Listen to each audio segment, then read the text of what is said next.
Well, these sides played out an entertaining 2-2 draw when they met here back in October. Walsall's top goal scorer Nathan Lowe got the first just after half an hour, capitalising on a Chesterfield mistake. Chesterfield were given away back into the game when goalkeeper Tommy Simkin was adjudged to have picked up a back pass. And then Darren Oldacre converting the resulting free kick just before half-time. And Nathan Lowe was at the double to restore Walsall's lead immediately after the break, before Dylan Markande gave Chesterfield a share of the points, finishing from inside the box midway through the second half. Hopefully we're in for lots of goals today, and more of the same from a sunny Chesterfield. It's sold out in anticipation of this playoff semi-final first leg. Kickoff is on the way next. Just a few minutes away from kick-off there between Chesterfield and Walsall in this League Two playoff semi-final, the first leg. Danilo, you just said to me, when I went to Chesterfield, it was a COVID year, so I didn't get to experience the atmosphere. But how much of an impact can these home fans and away fans have today? Yeah, massive. I think you can see it from the pictures there. They already started singing.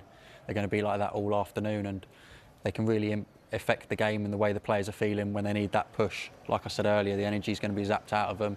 It's a playoff game now, and they're going to need the fans to be getting behind them. Luke, Chesterfield ranked second for average possession in the league, Walsall 22nd. We're going to see a clash of styles, Jude. How do you think it's going to play out? Yeah, I don't think too much is going to change, but you mentioned the fans earlier, and the question is can the Chesterfield fans get them over the line? Everyone's going to come in with so much passion, excitement, but like you say, the comparison in possessions between the two sides will definitely suit Chesterfield with them being at home this afternoon. But even Walsall's trepidation and previous form will go out the window, because once you get in these playoffs, the excitement, expectation, the what-ifs, they all come into play. So both sets of fans will be in full voice today. Yeah, Danilo, with Walsall, do they almost have to just treat this pretty much like it is a cup competition, completely separate from the league, just put that to bed, what's happened? Yeah, absolutely. Again, I think it's over 2 legs now.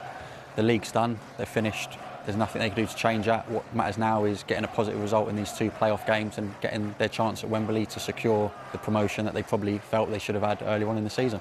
Often in the EFL, we see such a mixture, don't we, of vastly experienced players, perhaps more in the autumn of their careers, and then young players coming through. Some of the names here, who would you expect to see helping each other out? Yeah, definitely. I think you look at Chesterfield's side and you've got the likes of Tom Naylor, Fleck in midfield. You've got obviously Will Greig, 33, coming into the twilight of his career. But that's the spine of the team really you look at for Chesterfield. But the one I mentioned earlier, Jamil Matt and Walsall, he's the one that you've got to look at. They've got Donovan Daniels back on the bench is another one that can come on and help Walsall if they need him. But I think that team now has to treat these 2 games as an enormous opportunity to forget about what's gone in the last 21 games and just absolutely make themselves a hero. Any mind games here, Danilo? Chesterfield already in the tunnel, the officials there too, but they're waiting for Walsall. Are they making them wait deliberately? Yeah, I think again, when you're in the tunnel, you want to eye up the opponent, eye up who you're going up against today, and kind of say, I'm going to have the better of you today, and that's definitely what they're going to be doing right now. But again, there's enough experience in that tunnel there to know what happens on the pitch and across the 90 minutes that's about to come up.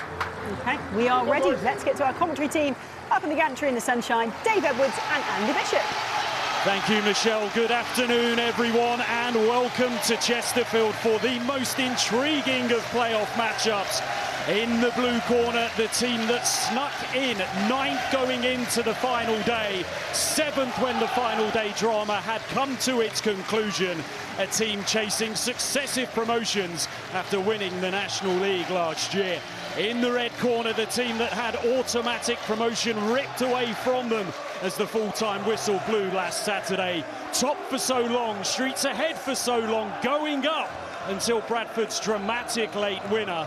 Just how does Matt Sadler pull his players back off the ropes to go again?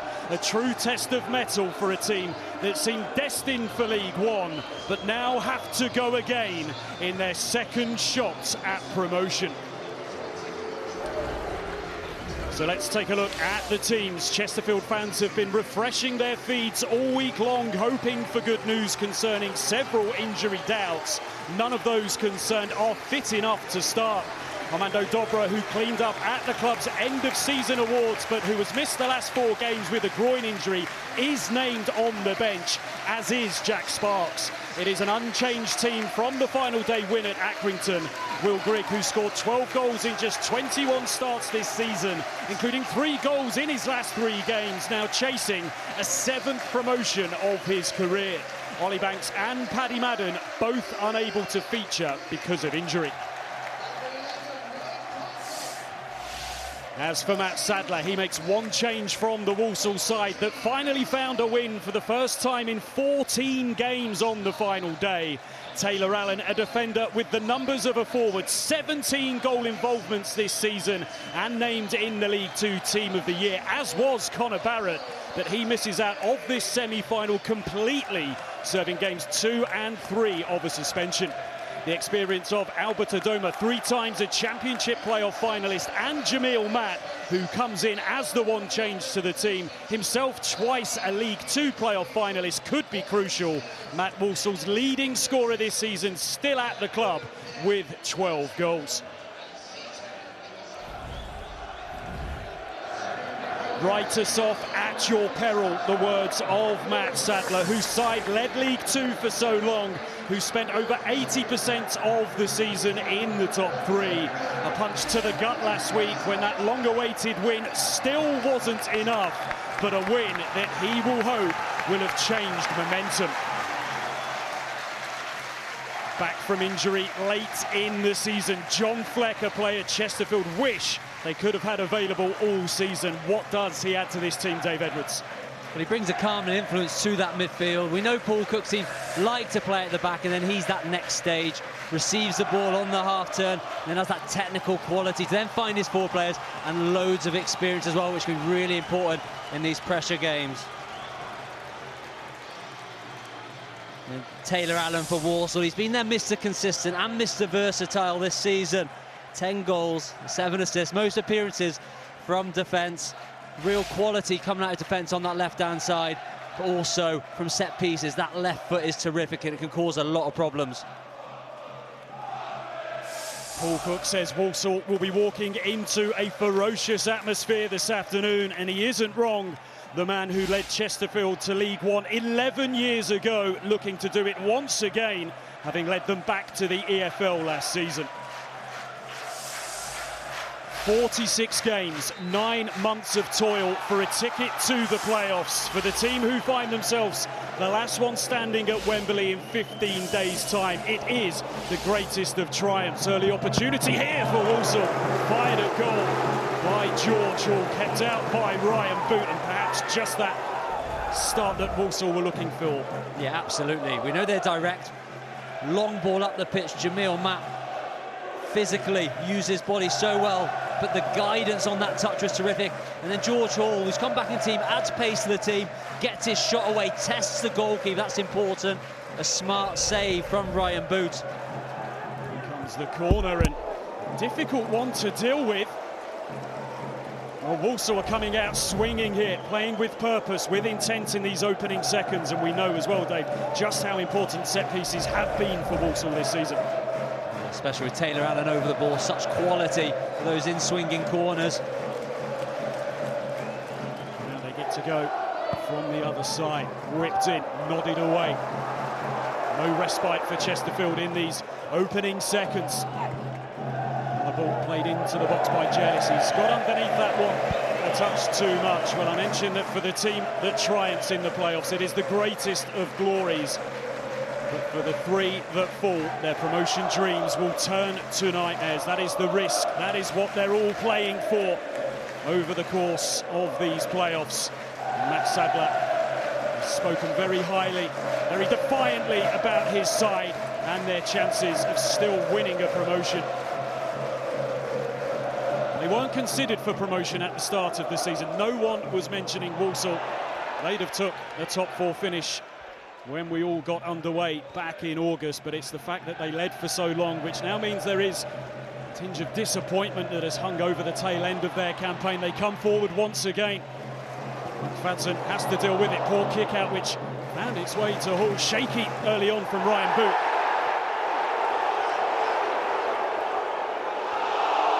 Strong claims for a handball against Jamil Matt. One thing we have to say, David, is a brilliant, crackling atmosphere here. Oh, it's incredible. I think that's added to the start as well. It's been fast, it's been frantic.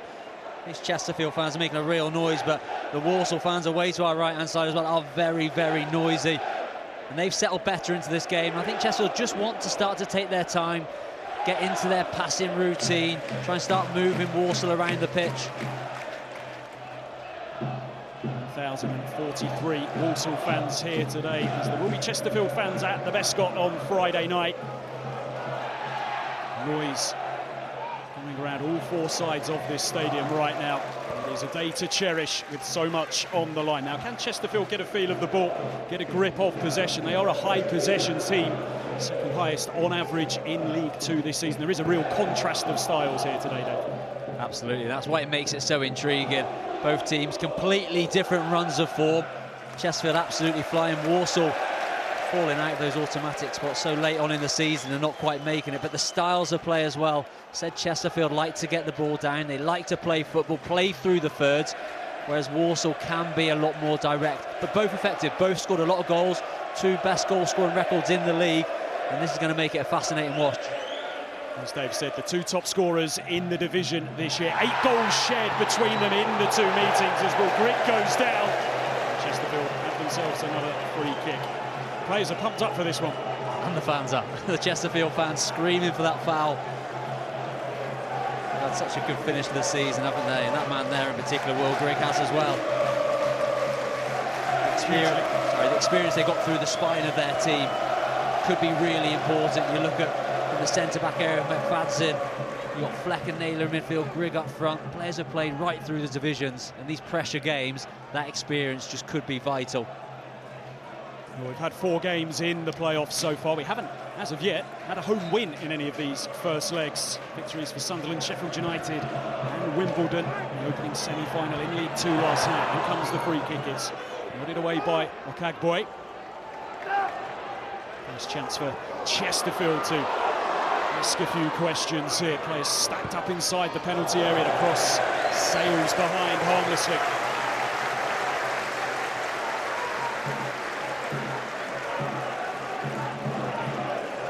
Chesterfield undoubtedly the side in this semi-final meeting, carrying the momentum. A team which has finished 7th.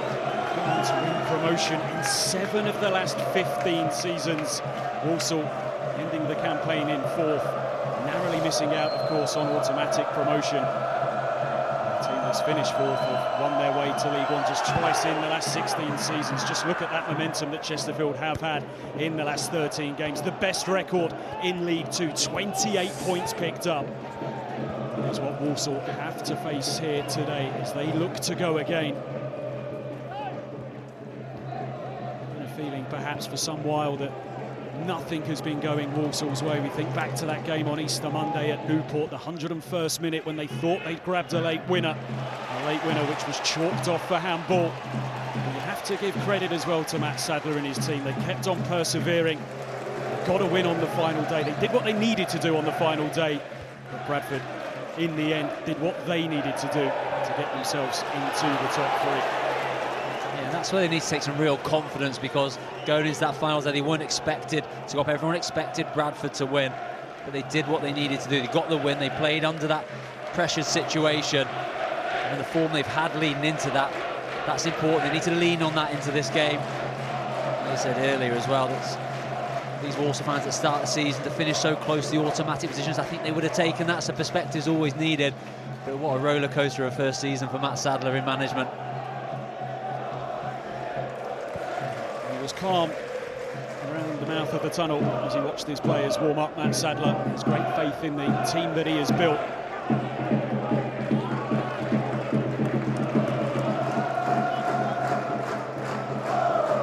Perhaps now, after a frantic opening, a few minutes just starting to settle down.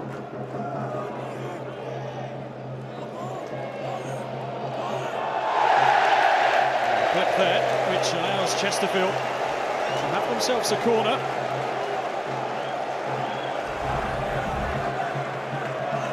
Yeah, just lack of communication. So Kagwe goes up for the header, flick it back. Maybe didn't need to.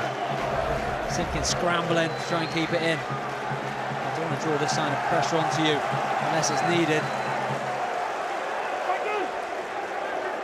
Mentioned, of course, how strong Walsall have been from set pieces this season. So too, though, have Chesterfield. 12 goals scored from corners as this one's whipped in towards the front post. George Hall trying to make something of that, trying to make things difficult for Lewis Gordon. He's certainly added some pace to the Walsall team on his return from injury, George Hall. One clip forward, Walsall looking for an offside. Tussle over on the far side between Colclough and Kagboy.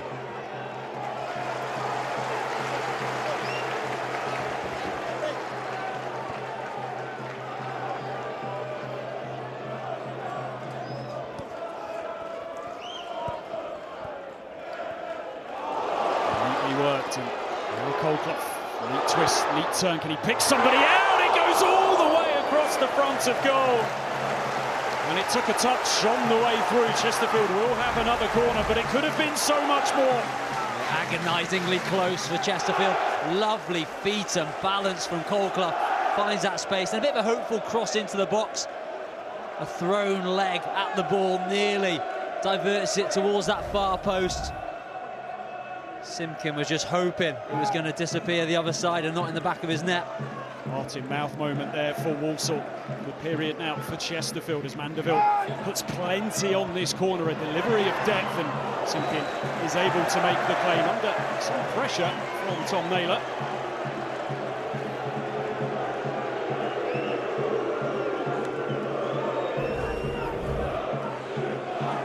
Yeah, deep cross this time from Mandeville. Win the first header back across. Just a flayed-in arm from McFadden. Too much in that one. Heavy challenge on halfway. Now Martin Coy, our referee. What kind of punishment will he choose? Very early in the game to get the yellow cards out, but look the best of challenges. Yeah, this could have been very easily a yellow card. I think Martin Coy, respecting what the game is at the moment and doesn't want to get these cards out too early. But that is a yellow card. John Fleck can consider himself very, very lucky. It was rash, it was late. And I'm sure there'll be bookings in this game for far less. Pretty sure had that challenge come in the final 10 minutes of the game, we would have seen a yellow card, but Martin Coy just allowing something to go early on. Kagboy contesting the header.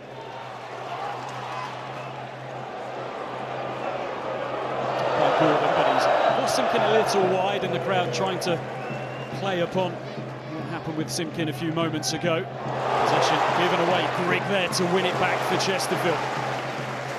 Taken over by Tom Naylor. Fleck rolls it across. Chesterfield looking very comfortable in possession. Mandeville into Palmer. Now McFadden. Team that like to build the play up, Dave, but when they get in the final third, a licence for these Chesterfield forwards to express themselves. Yeah, I think they work on their patterns, trying to build out of the back from the defence into the midfield, but there's definitely a lot more licence as they get into that final third for the more attacking players, just to go and express themselves, play off the cuff a little bit. You see that with the positions they take up. It's so easy on the eye to watch, but Paul Cook's done that throughout his managerial career. Manager of significant experience, Paul Cook, who returned to this football club in February 2022. Chesterfield dreaming of a place back in the third tier of English football. That brilliant campaign last season when they won the National League. So had some heartache along the way as well during that time out of the EFL. Pain of defeat against Notts County at Wembley in the playoff final. Of course, those two could meet again in just 15 days' time. The odds against that, perhaps, after what happened last night. Lovely switch out to this near side. Also just happy to go long and look for Jamil Matt, and we'll see plenty of balls up in his direction like that this afternoon. And a bit of room in midfield for Alfie Chang, who's established himself and become a prominent player for Walsall late in the campaign.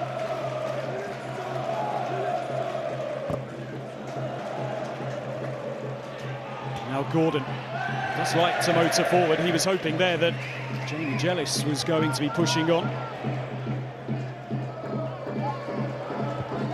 Ryan Boot doesn't get too much distance on his clearance away.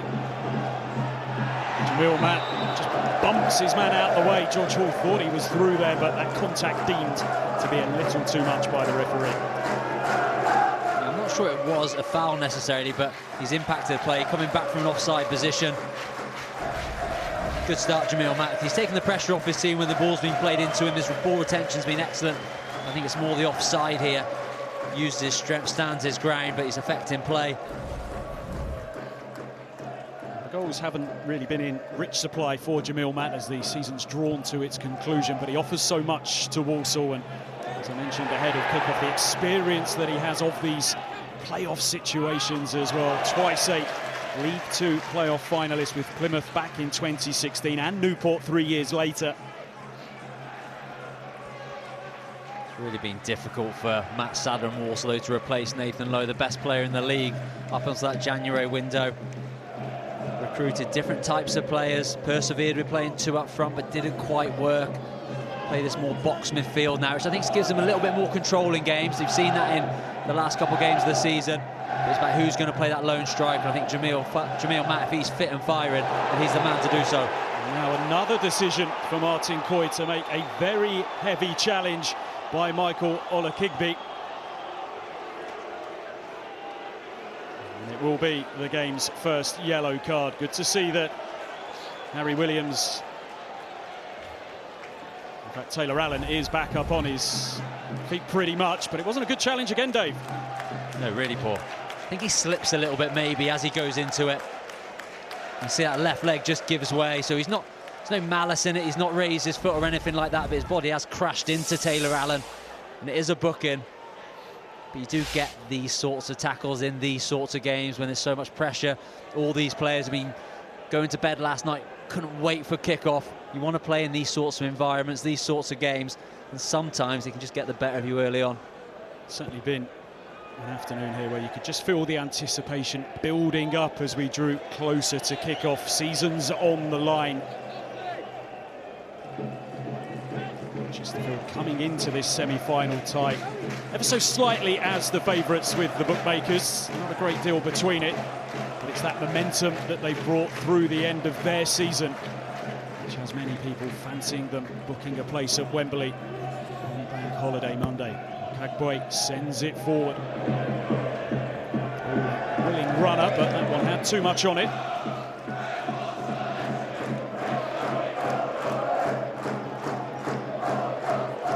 Back in March that Chesterfield found themselves in 16th place in the division, 13 points adrift of 7th place.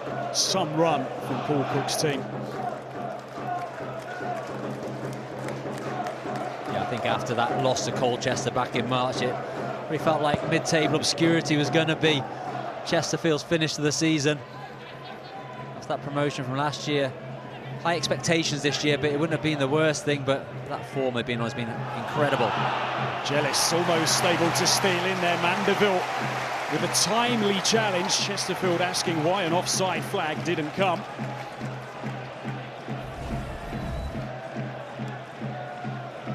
Jellis is always going to be a willing runner down this left-hand side, breaking from midfield. I think he's onside when it is played. Good recovering tackle from Mandeville, who is finding a bit of a home at right back. Naturally a midfielder, Liam Mandeville. I think his enthusiasm, his fitness, what Paul Cook knows he's going to get out of him every single game, regardless of what position, makes him a huge asset to this team. Of course, offers such an attacking threat from that position as well. 11 goal involvements for him so far this season. Well, the long throws are fashionable once again. We're going to get our first one of the day here as it's launched in by Williams. Boot makes his mind up early and he gets a strong knuckle on it to clear his penalty area. Chance now for Chesterfield to come forwards. Olakigbe goes down, referee very close to it. Probably a foul that Walsall will take because Chesterfield was certainly threatening there. Yeah, an unusually poor clearance from Taylor Allen. I think he was hoping that Gordon was going to help him out. He didn't. hoists it up in the air, then all of a sudden there's a 3v3. Taylor Allen gets back to it. Feels like he's won the ball, but enough contact to give the foul away.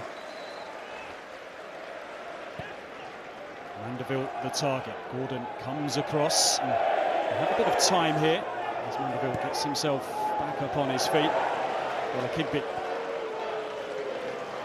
Metcalf, who's having a first real taste of senior football this season, had a spell out off the side with injury. So many players injured for Chesterfield around the turn of the year, but he's really kicked on in this second half of the season.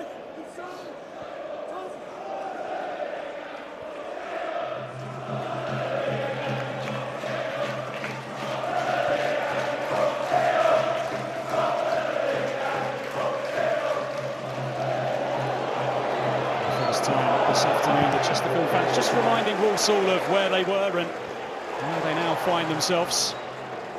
He's going to block those reminders out and get on with the task. But just how difficult is that to do, Dave? Those players must have thought that they were on their way to League One, and then all of a sudden they found themselves on a run that they just couldn't get out of. As a player, momentum is such a critical thing in football. When you're winning games, you go into every game then thinking, we can win this definitely. You see the weaknesses in the opposition. On the other way round, if you're losing games week in, week out, all of a sudden every team looks like Real Madrid that you step up against.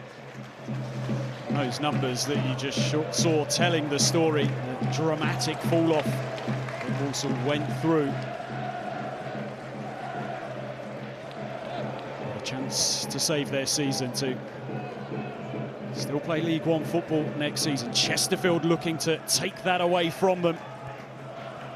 It is the first EFL playoff campaign for Chesterfield in 10 years, when Paul Cook was their manager back in 2015. Well, a kick bit, just a skirt inside of Gordon, and he retains possession as well. The ball here, finds himself surrounded and just tries to poke one out to the far side. Now Fleck, always so calm and assured in possession. Ulbrich makes his move inside the penalty area, doesn't quite reach him, dealt with by Williams. Neatly worked, and a shooting opportunity here, tipped over the top by Simkin to deny Ryan Colclough. Plenty of sting, plenty of venom on the strike, but Tommy Simkin with the answer. Yeah, this is Chesterfield at their brilliant best. Movement off the ball, keeping attacks alive. It's Colclough enjoying a good run in the team at the moment, goes for power. It's a good strike, just too close to Tommy Simkin. It was a comfortable save, but a big opportunity, but wonderful movement though from Chesterfield, the way they kept that attack alive. Tommy Simkin, just 20 years of age. Corner comes into his penalty area here. It's cleared away by Gordon. George Hall drag Walsall down the field. He loses possession, and Chesterfield can go again. Metcalf swings in the cross. It's beyond Grigg. Certainly Chesterfield who are looking the more threatening of the two teams over the last 10 minutes or so.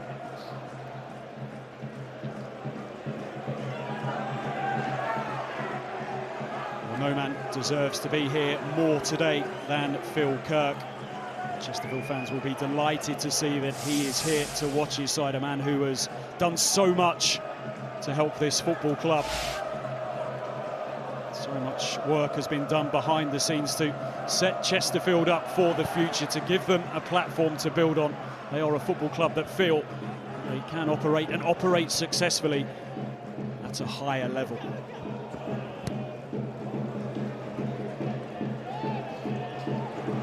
They are in the ascendancy here. Good work by Metcalf, who just held off the pressure that was coming on him from Ryan Stoke. Metcalf, as I mentioned, said that he found the break that he had through injury as beneficial. He felt that he hadn't adapted well in the first half of the season to his time at Chesterfield. Said he became a man when he returned and can offer the team now so much more. He scored a brilliant goal here as well in a thrilling 3-3 draw against Bradford, a result which had much meaning for Chesterfield and the momentum they were beginning to build through the tail end of the campaign. Lovely from Colclough. It just gets away from him though, and Williams able to step across.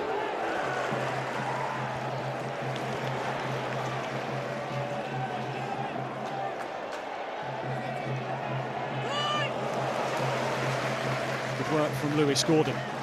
Another Chesterfield player who's had time out this season because of injury. He was arguably their best player through the first half of the season. Mandeville.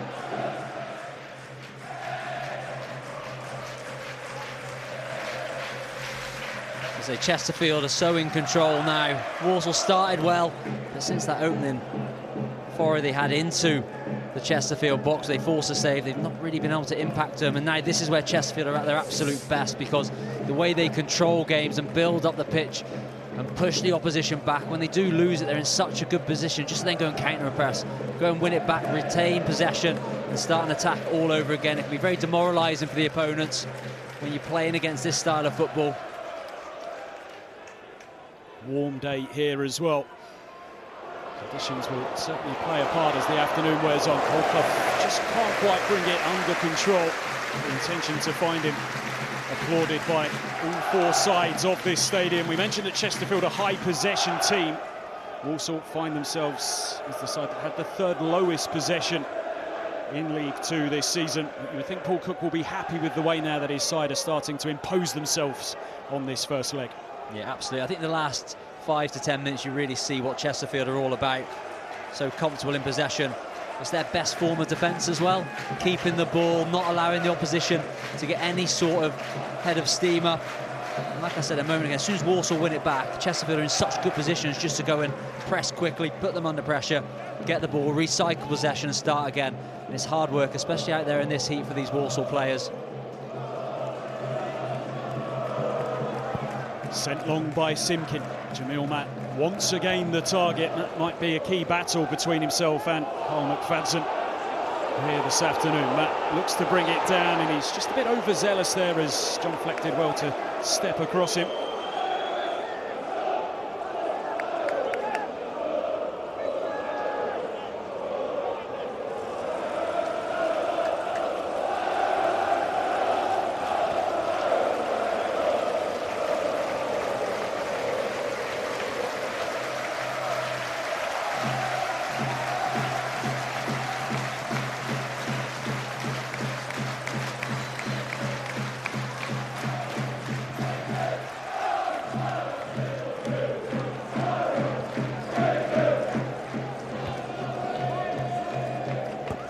To Alfie Chang, but he can't do too much with it, but he does win a throw for his side.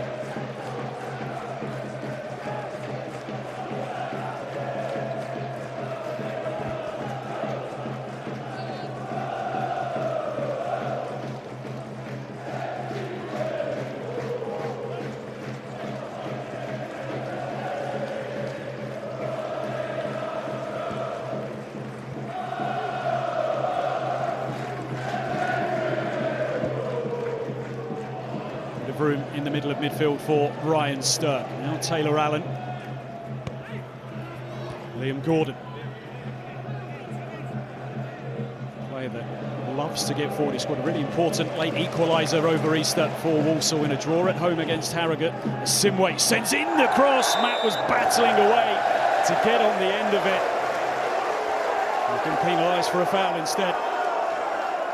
It's the first time we've managed to see Nathan Simway gain any sort of ground on that right-hand side. He's been excellent in recent weeks. Shows what quality he has. What a delicious ball into the box, ready to be attacked. Jamil Matt would have liked to have got across the front of McFadden. He isn't able to.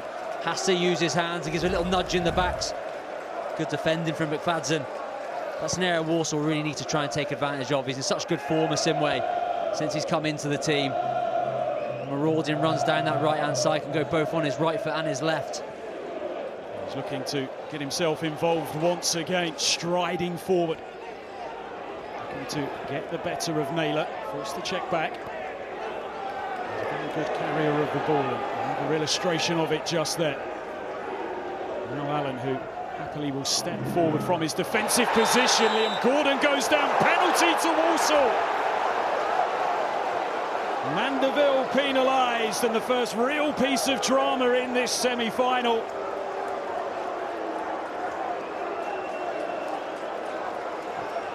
Taylor Allen and Liam Gordon always link up well down this left-hand side. It's a wonderful, clever ball into Gordon, who knows he's going to make that run inside.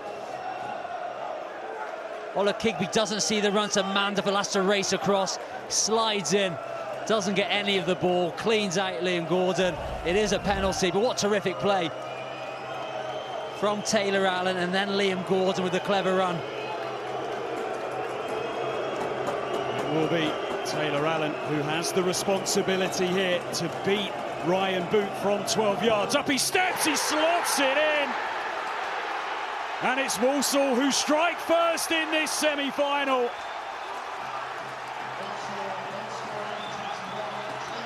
And just look what it means to those Walsall supporters.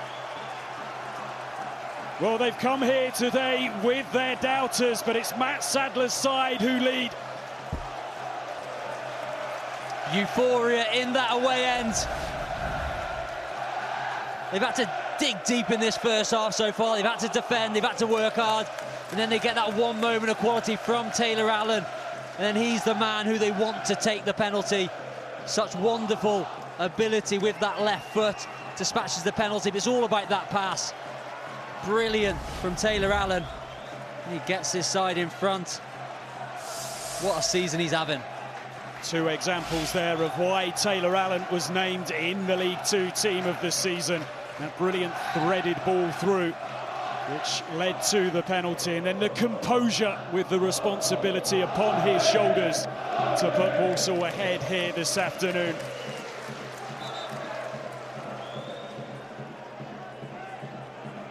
Matt Sadler said that the doubters would give them a siege mentality. Paul Cook wasn't really buying into it. Very complimentary of the season that Walsall have been having. Said his team haven't been able to get the better of them in the league this season. One Walsall win and a draw. One thing about Matt Sadler, he was a captain of mine when I was playing. He has a wonderful temperament, doesn't get too high, doesn't get too low. And for all the adversity they've been going through, I know he would remain level-headed.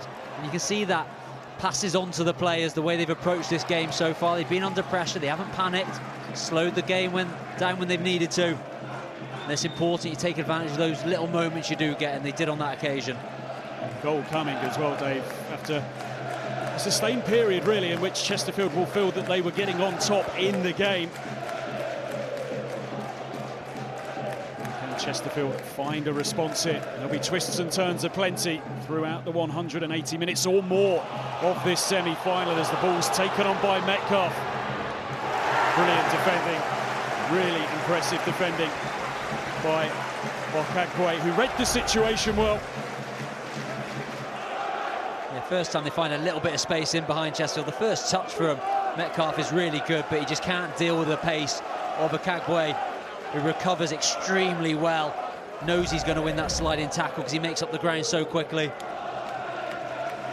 Mandeville with the corner. Again, he opts to go deep. Chesterfield get the first contact, but Walsall able to clear it away. Hoisted forward once again by Lewis Gordon. Can Chesterfield create a bit of chaos around the edge of the Walsall penalty area?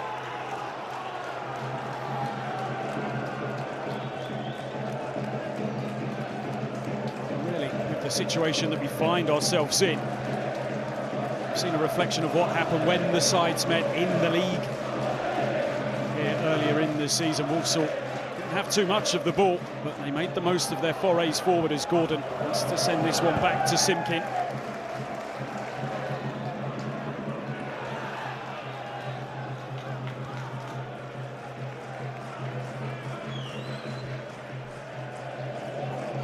It's Lewis Gordon.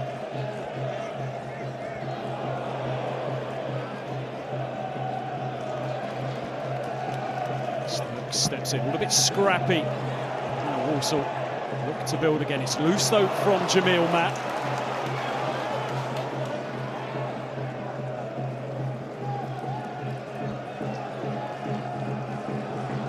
Now Ashley Palmer.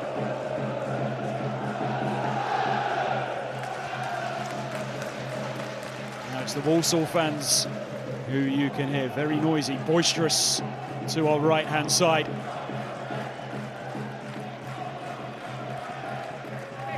Sadler saying that His team, they're a team that the supporters can be proud of this season. As I mentioned, they weren't seen as the leading contenders for promotion, not by some way. When the League Two season got underway. A crazy League Two season as well, Dave. You think Carlisle and MK Dons, two of the teams tipped for promotion. Carlisle were relegated. MK Dons finished 19th. It was a season in which it seemed no team wanted to win promotion. We have a break in play here.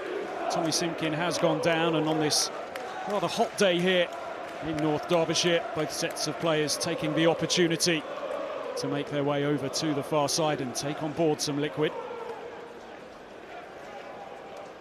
Sam Hornby is the option on the bench for Walsall, should a change be needed.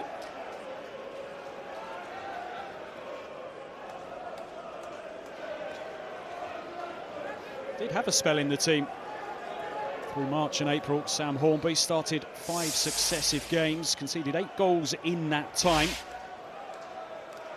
It was in the period where Matt Sadler was looking to make some changes and just brought Tommy Simkin out of the team, but since he's come back in, he's been really good. I think sometimes when you do that to a player, it's good to see how they'll react, and he's reacting the right way. I think he's been more confident in these last few games than maybe beforehand. So the crucial moments in the game so far. Walsall winning a penalty. Taylor Allen playing a huge part in it. Yeah, I love this. Opens up on his left foot as if he's going to play wide. Keeps his eyes facing out towards that touchline, then just reverse it back inside. Olakigbe's in all sorts of trouble. Mandeville tries to recover.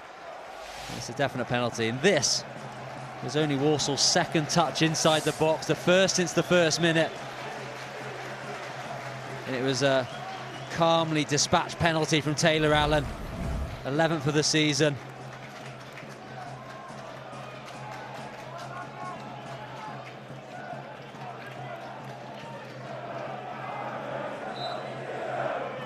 Walsall had 4 EFL playoff campaigns and they've won promotion in 2 of them.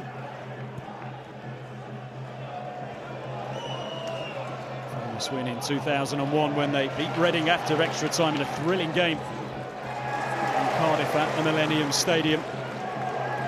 Also won promotion in 1988 when the format of the playoffs was somewhat different. Playoffs played between teams from different divisions, the relegation promotion playoffs and a 2-legged playoff final which had to go to a replay as well. All level after the 2 legs. Walsall won a penalty shootout to get home advantage for the replay, in which they beat Bristol City by 4 goals to 0.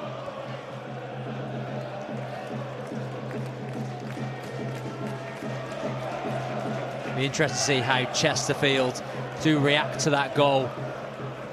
I know they'll have possession. I just feel like they need to move the ball a little bit quicker. I know they've got the technical ability to do that. It's just a little bit slow and ponderous, and Walsall are very comfortable in their shape. They get back into that back 5, the midfield 4 in front of them. There's not too much room then to find any pockets of space.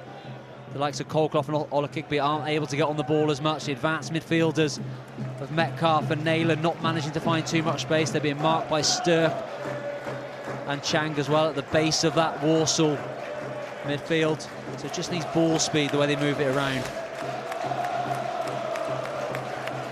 And this shows how they do need to try and get the ball to their forward players a little bit more. In particular, Will Grigg. He's in great goal-scoring form. He doesn't have the most touches in games, but he still would like to be more involved than he is so far in this game. Player of such huge importance to Chesterfield, and a player who knows all about promotion. 6 of them already in his career, but Cook's team need to find a way to have him involved more in this match. Hasn't had a sight of goal through the opening, now nearly 37 minutes of this first leg.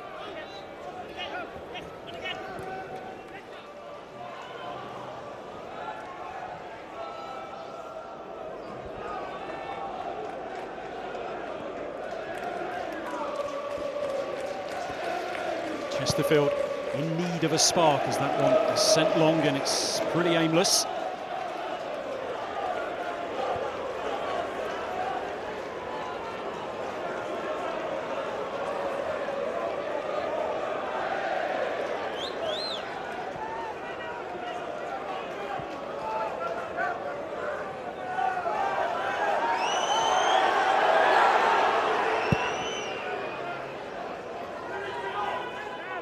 Hudson and Jamil Matt both in battle again, but it's both of them.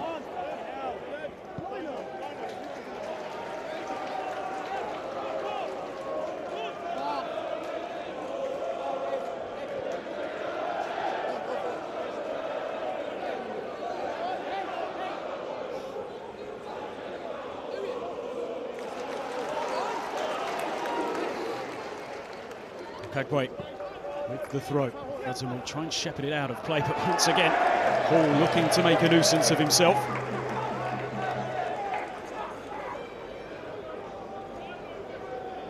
Well, a well-known face amongst Chesterfield's coaching staff, Kieran Dyer, knows all about, unfortunately, the pain the playoffs can bring. He lost playoff semi-finals with Ipswich in each of his first 3 seasons in senior football. 225 Premier League appearances for him in his career, and some season we have for you on Sky Sports next year, at least 215 live Premier League games. It can't come around soon enough. Here's Gordon driving forwards for Walsall. We've seen what damage he can do when he gets himself into the final third. Allen to Gordon. Mandeville beaten easily. Gordon's low ball in. He might just break here on the edge of the area, and it's fired in by Alfie Chang.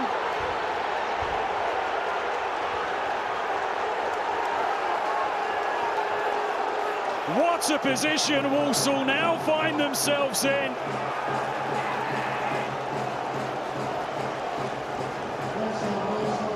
Have faced so much criticism in recent weeks, but they have come out fighting here this afternoon.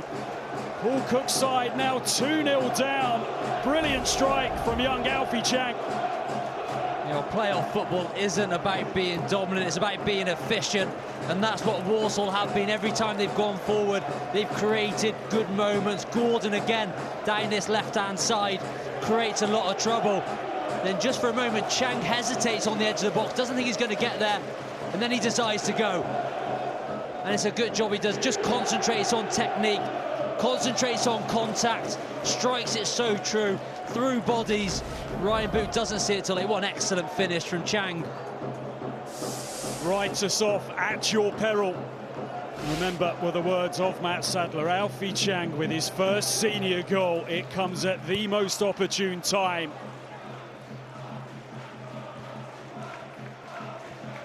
Perhaps the criticism that has come Walsall's way has fired these players up to prove a point here in these playoffs. It is a cup competition, 3 games to put a very different outlook on their season.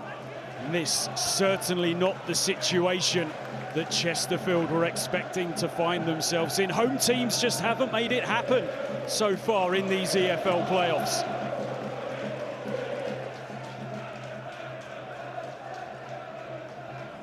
In a week where everything has gone against Walsall, just shows the resilience they have as a group, the amount of pressure they have from outside noise, the run they've been on, but to turn up here today in their biggest game of the season and perform like they have done in this opening 40 minutes, they deserve a lot of credit. Those scenes we saw last week when the full-time whistle went in their game, and just for a moment Walsall thought they were up. Gut-wrenching to see when the reaction came from the players that it wasn't to be. Lakigbe's ball in as Chesterfield looked to find a way to halve the deficit here. 3.5 minutes to go until half-time. Cole Clough, who's been involved in their best moments so far. Pressure coming on Metcalf from Matt. Breaks down on the edge of the area, but Metcalf's there again. No free kick comes. Mandeville on a kickback.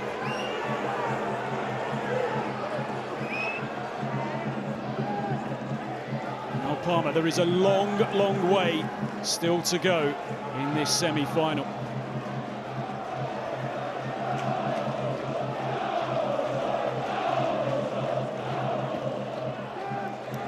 Chesterfield again, patient in their approach. Allen steps across and manages to half clear it away.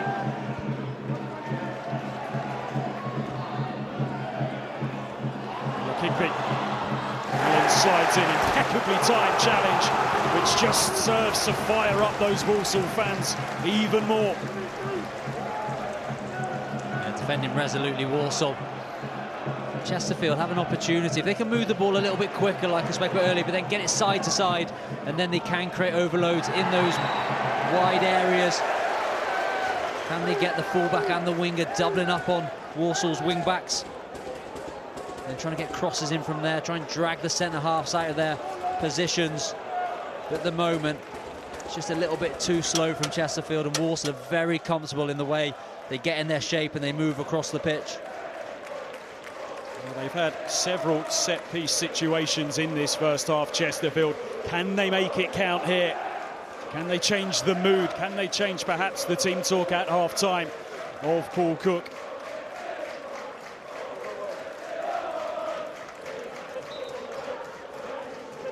Swept in by Mandeville. It's a bit of a flat delivery.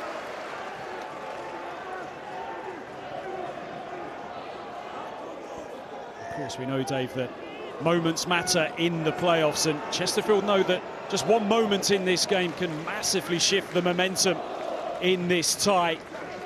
Momentum means so much in these playoff shootouts.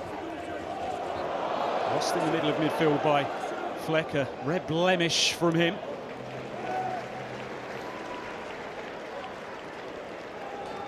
Paul Cook was keen to say, as you would have heard in his pre-match interview when he spoke to David Craig, about how it's a tie that lasts 180 minutes. Nothing is decided today. Yeah, I overheard a funny conversation with him and Gary Waddock before the game. Obviously know each other from their vast experience in football, but he was saying we won't see each other after the game and wait till after the second leg. This is only half-time today. The play has been pulled back. It's Chesterfield who have the free kick here as Ryan Stirk has a few words with the referee, Martin Coy. That's another late tackle.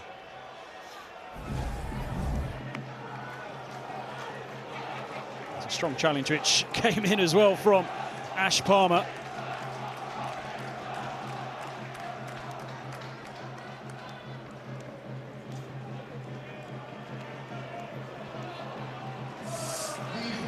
Plenty of time still to play in this first half. 5 additional minutes added on.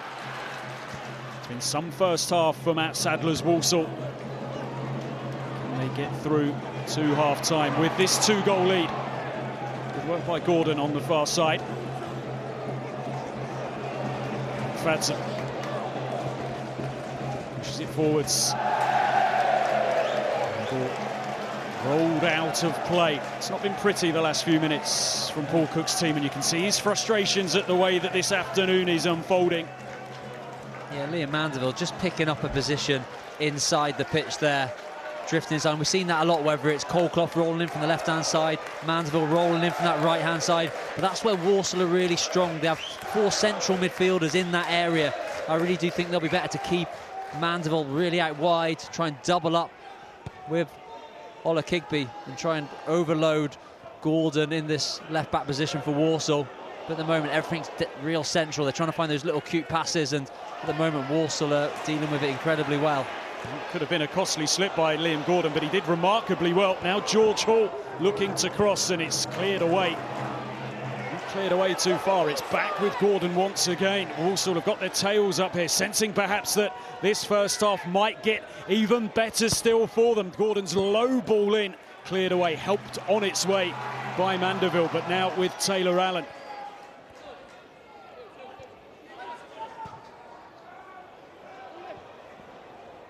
Who just loses his footing. He's still battling away. How important do you feel, Dave, despite the heartache that Walsall suffered, was it for them to get a win at last on the final day to take into this semi-final? Yeah, it's huge because they did what they needed to do and win a game of football, and for that 90 minutes, that is the only thing they could have done. And I know that Matt Sadler would have been trying to build on that this week. It's a big reset at the end of the season anyway to go into these games, but lots of positives to take in a game which they had a lot of control over. Swing and a miss from Simway. He's thankful for Williams to step over and clear away. Does dropping into the playoffs perhaps changed the mentality for Walsall. Everybody expected them to go up. Everybody was saying, well, they're going to find a couple of results. They'll get over the line. Now everybody perhaps was expecting them to fail. Everyone's saying in that run of form, they can't win promotion. They'll be flat coming into the playoffs. No pressure upon them. Perhaps the pressure on Chesterfield, who people saw as the team in form who would brush aside Walsall over the 2 legs. Yeah, I was one of those people as well. I had Chesterfield as the favourites for this tie. They've been in such wonderful form. You always wonder how Walsall were going to react. The reaction has been so positive in the way they've approached the game. I'm sure not in Matt Sadler's wildest dreams could he dream being 2-0 up going into half-time of this first leg. But just trying to spoil Chesterfield's momentum, make it difficult for them, slow the game down. Just taking that game back to Walsall on Friday night in the game would have been the objective, but 2-0 up, what a start.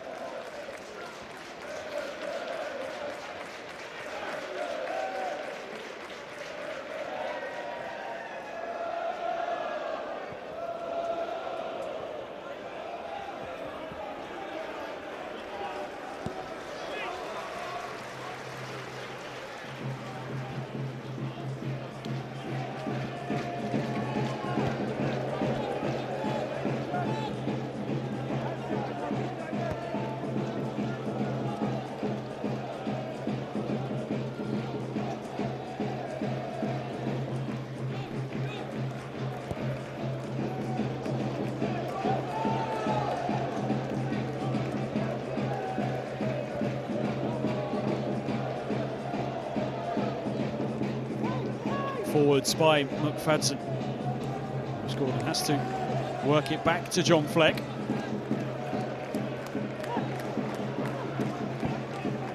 Thumped out to this near side with real accuracy, dropped onto the boot of Mandeville, who pushes it forward, seeking Metcalf.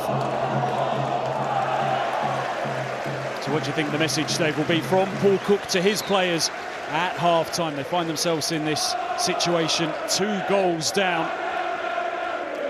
They've got to play more intensity. There's no doubt about that. They do look very comfortable on the ball, but there's not enough snap in their passes. Not able to turn this Walsall defence around at all. If they can move it quicker, stretch Walsall a little bit, then they can start to find those pockets of space, which they haven't been able to do at all in this first half. They need a big reaction as they come back out. There is the half-time whistle, the first quarter through in this playoff semi-final. Just the reaction Matt Sadler wanted from his team here today, put into a lead from the penalty spot from Taylor Allen. And Alfie Chang, what a moment for him. His first senior goal to have Walsall in the ascendancy in this semi-final. Tommy Simkin has had work to do as well. Chesterfield with a huge 45 minutes ahead of them as they trail Walsall by 2-0.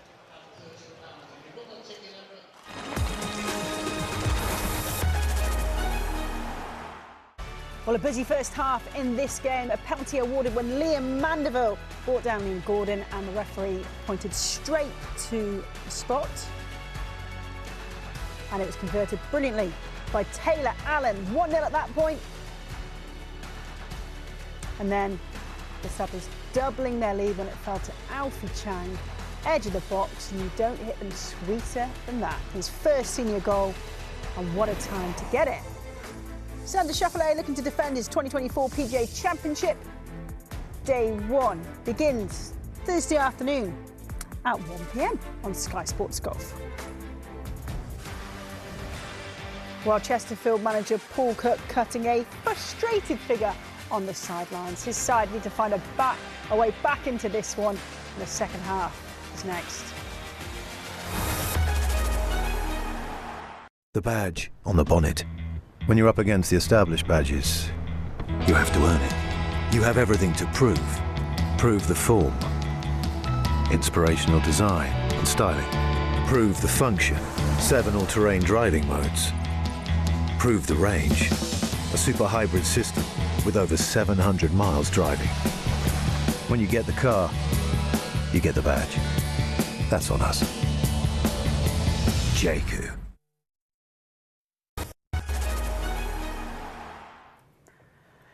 Danilo, if Chesterfield can take some positives from the first half, I guess Ryan Colclough has been their brightest spark, really, hasn't he? Yeah, you can see everything that they've created has almost gone through him.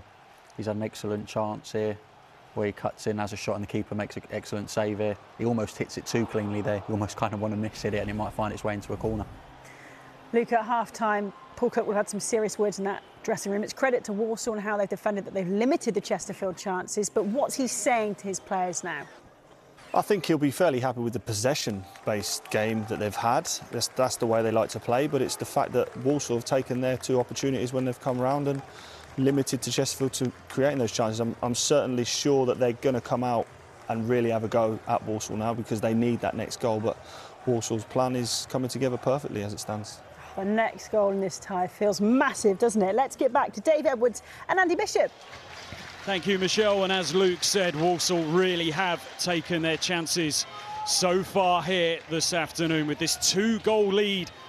As we get ourselves ready to resume, what will the Chesterfield response be in this second period? Loading up the left-hand side of the pitch, as you can see, for this kick-off routine.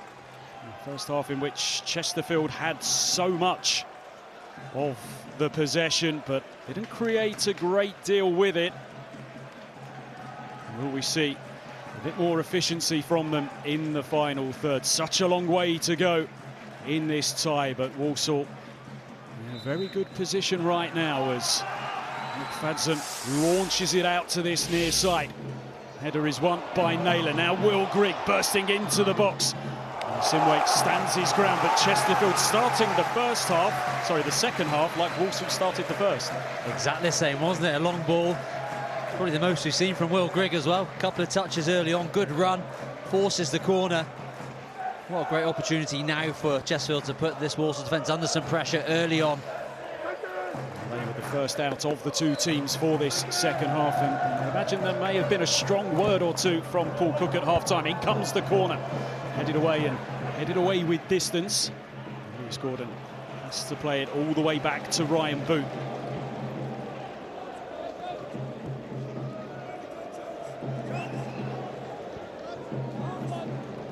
So what's the Walsall game plan now, Dave? Is it the same as what we saw in the first half? Protect this 2-goal lead to take back to the Bescot?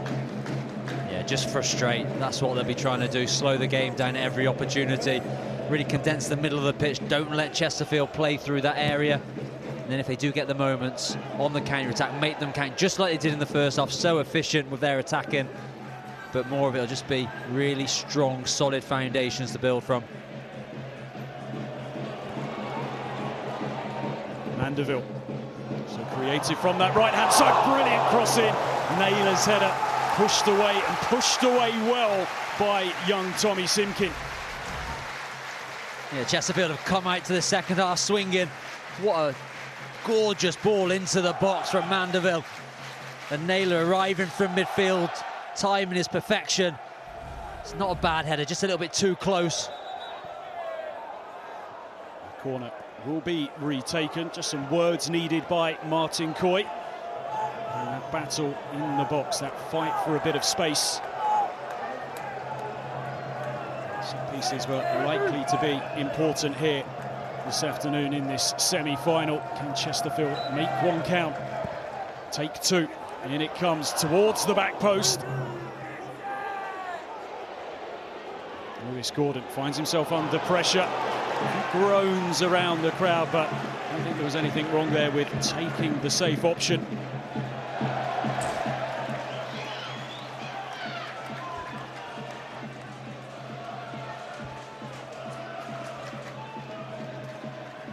They've come out swinging, and quite possibly with their ears ringing as well. Paul Cook would have been demanding more from his team.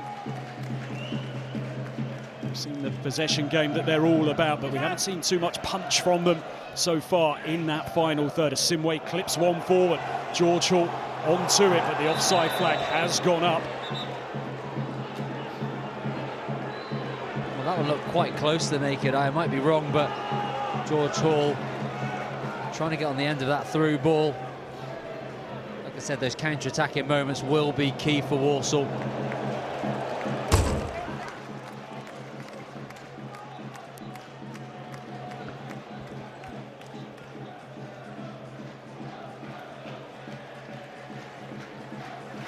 So far, so good for Matt Sadler's team. And there we see the stats from the first half, and we see how efficient Walsall have been. They had just 29% of the ball, 3 attempts, all 3 on target. Chesterfield not doing enough with all the possession they have.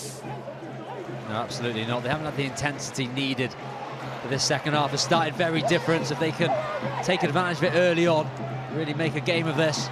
Good work from Colclough, who looked the most likely player for Chesterfield in that first half to make something happen for them. Gordon, now Naylor.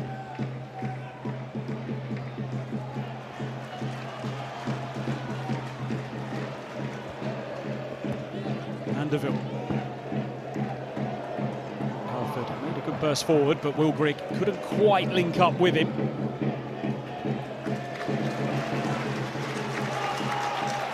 Chesterfield crowd urging their side forward. Have to play with adventure, but they can't afford to take too many risks, perhaps too early in this two-legged semi-final. As Simwe looks to continue his run forward, that ball won't quite break to him.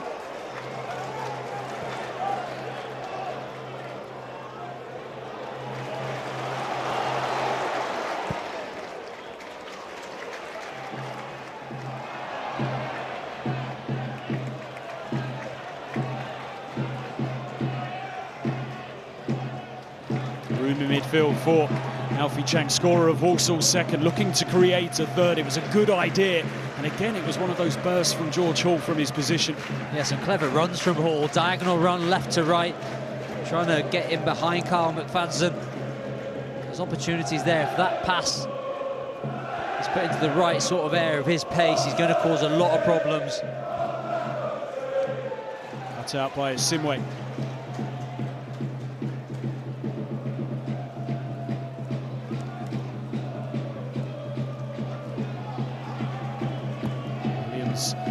Just happy to thump it long.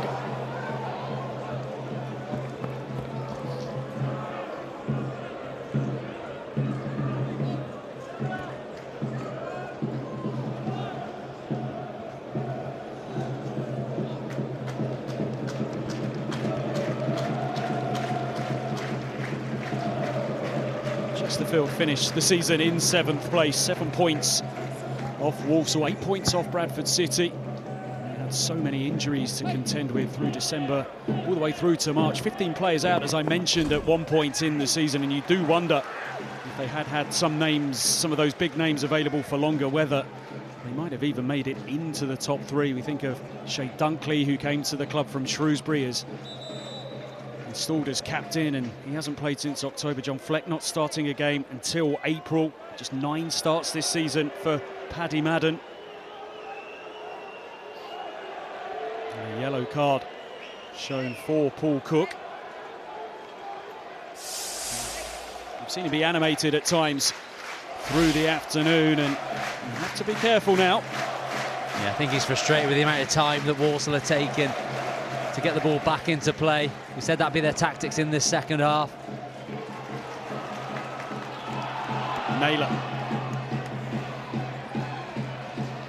Really good work, really impressive work from Jamie Jellis, who wins the free kick, and hunger all over the pitch from these Walsall players so far this afternoon. Chesterfield looking to make a quick start in this second half, and they so nearly found it through Tom Naylor. Yeah, it's a lovely run into the box, excellent delivery from Mandeville, but when Naylor gets in there, I think he'll be disappointed. He was just leaning back slightly, he's trying to guide it. I think if he can direct that downwards, then that gives Tommy Simpkin all sorts of problems.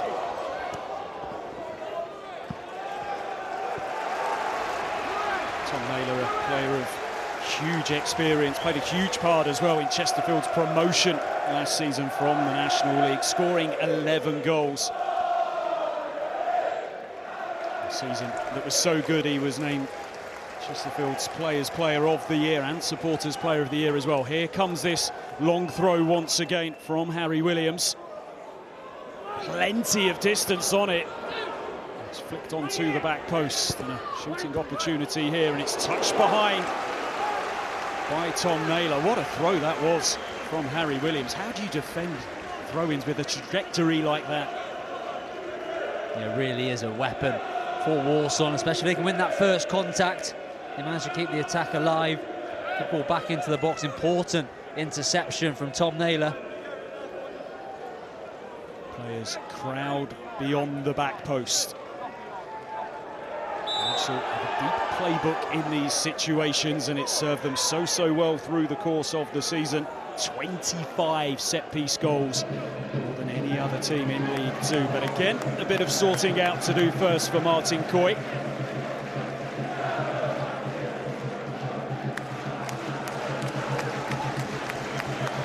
Now they make their move. Players scatter all over the penalty area. Bit of a delay though on the taking of the corner. The ball not placed correctly. Walsall won't mind that.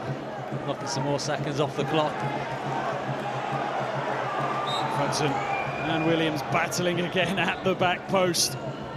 So much for Martin Coy to try and keep an eye on. In it comes, it's headed away by Naylor.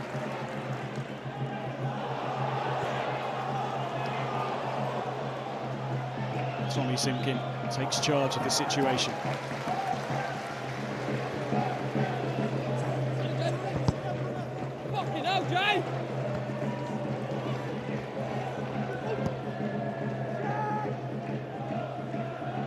Apologies if you did just hear any industrial language.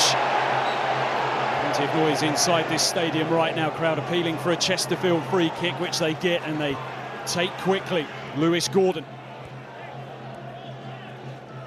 Now Naylor. And Chesterfield assert themselves more on Walsall in this second half. Mandeville haven't had too many scares so far, Matt Sadler's team. They've been getting back into their shape so quickly. So it quickly drops back into a 5-4-1. The midfield four work extremely hard across the pitch, trying to close off these areas here into the middle. Colclough again looking to provide a spark. He links up with Lewis Gordon, who clips in the cross. It breaks at the back post for Mandeville. Blocked on its way to goal. Vital intervention picked up by Fleck. Liam Gordon, the Walsall player who got himself in the way. Colclough hangs one up towards the back post. It's taken down by Naylor, across goal, and the connection couldn't be found by Will Grigg. The offside flag has been raised. What a block that was from Liam Gordon. Yeah, it certainly was. Colclough has been excellent so far in this game. He gets the overlapping run from Gordon, but then it's his namesake, Liam Gordon, who gets such an important block. It's a lovely strike. True is heading towards the back of that Walsall net. Cannons into Liam Gordon. Such an important position that he took up there to defend this 2-0 lead, but much better from Chesterfield, playing with lots more intensity. As he said in the first half, it's the first time they've really had that overlap down the left-hand side. That's an area they can outnumber Walsall in. And Colclough with a lovely little pass.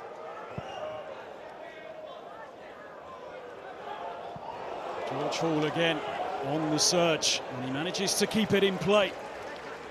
There's been some brilliant runs made by him so far this afternoon as Simway. Okagbue.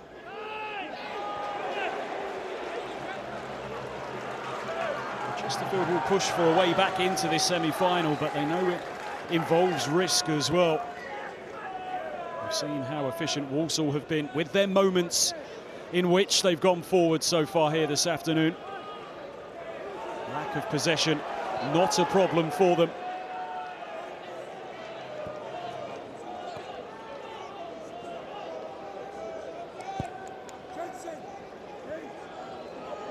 Certainly one thing that Walsall can point to towards the end of the season was the fact that they managed to just tighten things up defensively.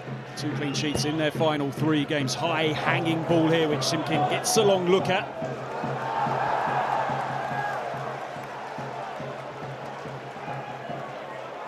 Well, that was actually a really good take from Simkin.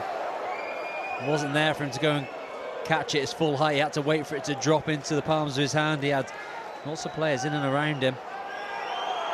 Bit of interaction with the crowd as well, not quite to the levels that we saw from Owen Goodman last night at Meadow Lane. Paul Cook again aggrieved at the time being taken.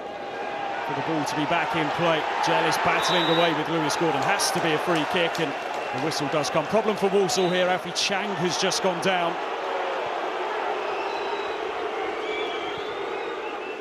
Chesterfield fans feeling this might just be a bit of gamesmanship. Yeah, I don't think it is, unfortunately, for Walsall and Alfie Chang. It's a difficult start to his Walsall career. Hasn't been able to get himself fully fit to be in the team, but recently he's made a huge impact to that Walsall starting 11. Scored that terrific second goal. This will be a huge blow if he does have to go off. Formed a really strong partnership with Ryan Stirk at the base of that Walsall midfield. And the change does seem as if it's coming for Walsall. And Comley receiving some instruction. Alfie Chang is back up on his feet and he's making his way towards the touchline just in front of us here.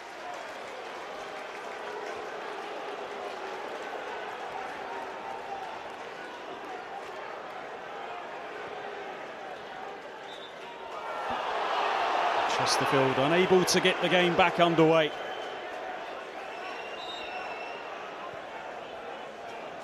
Metcalf.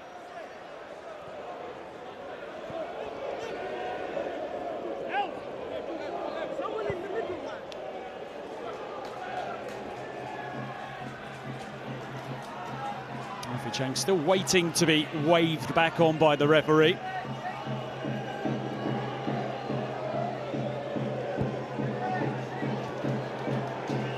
McFadden.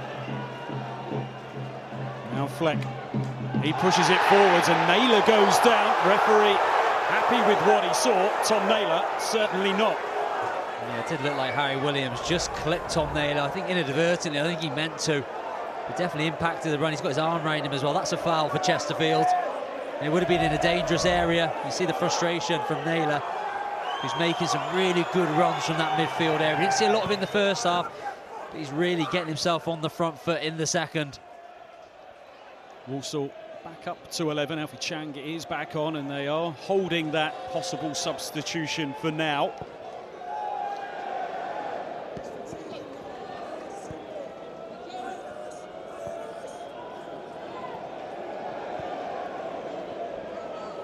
Fleck. Into Metcalf, who's looking to get on the ball.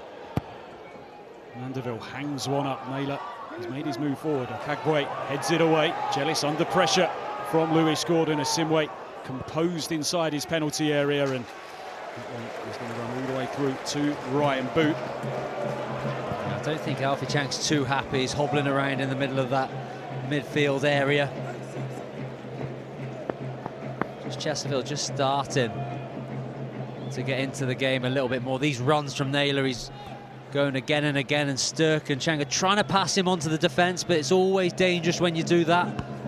Naylor is getting the joy. Taylor Allen looking to hold off pressure from Ola Kigby.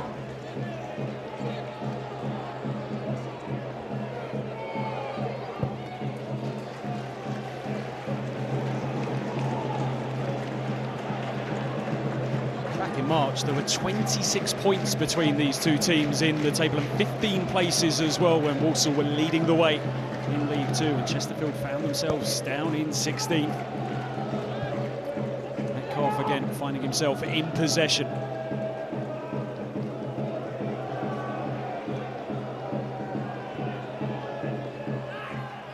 Colclough.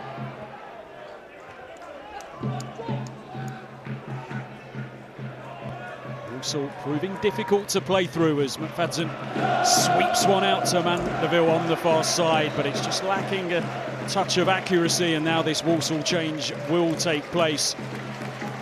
Well, a frustrating end to an afternoon which Alfie Chang will remember fondly, an afternoon on which he scored his first senior goal to put Walsall into a 2-goal lead. He's had a terrific game. Matt Satterby hoping that he's fit and available for the second leg. Can't take a risk with him. He's been very important to this Walsall team in recent weeks. And what a tremendous strike to put his side 2-0 up. Feels like we're in a crucial part of this semi-final. Next goal, so important. Can Walsall find a 3-goal lead? Can Chesterfield halve the deficit? Just wonder how fit Armando Dobra is, because I'm sure they'll be wanting to get him onto the pitch as quickly as possible. So he's got his shirt on ready to go, just waiting for the call from his manager. He is someone who can just provide something a little bit different. The technical ability he has on the ball and the numbers you can see there. It's a fantastic season. Cleaned up at Chesterfield's end of season awards.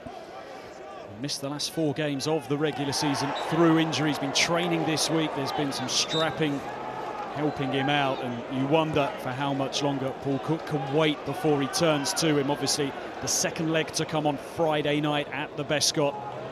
Jack Sparks available on the bench as well. Holly Banks and Paddy Madden, who picked up a hamstring problem late in the season. Those two unable to even be involved in the matchday squad today. Injuries have really hampered Chesterfield's push for promotion this season.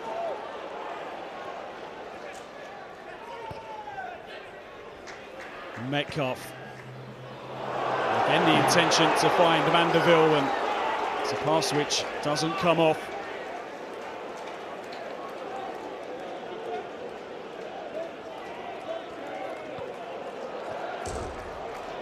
The thing that Dobra will give this Chesterfield team is the ability to go past players. He chops and he turns. He's a really good carrier of the ball. And when Walsall sat in their shape like they are, Chesterfield haven't had anyone really been able to go past them, and he'll provide that. And once you do go past an opposition player, then things start to open up, because other players have to come out and meet you, and that's when you can find the little angled passes. But at the moment, it's just been all in front of this Walsall defence, who have been magnificent, by the way. The way they defend has been magnificent. Well, you're the ex-footballer, Dave. Can you explain that stretch that we just saw from Armando Dobra? I wouldn't be able to do it now. I don't think I've ever seen that one before, but clearly starting to get himself ready to step onto the stage here.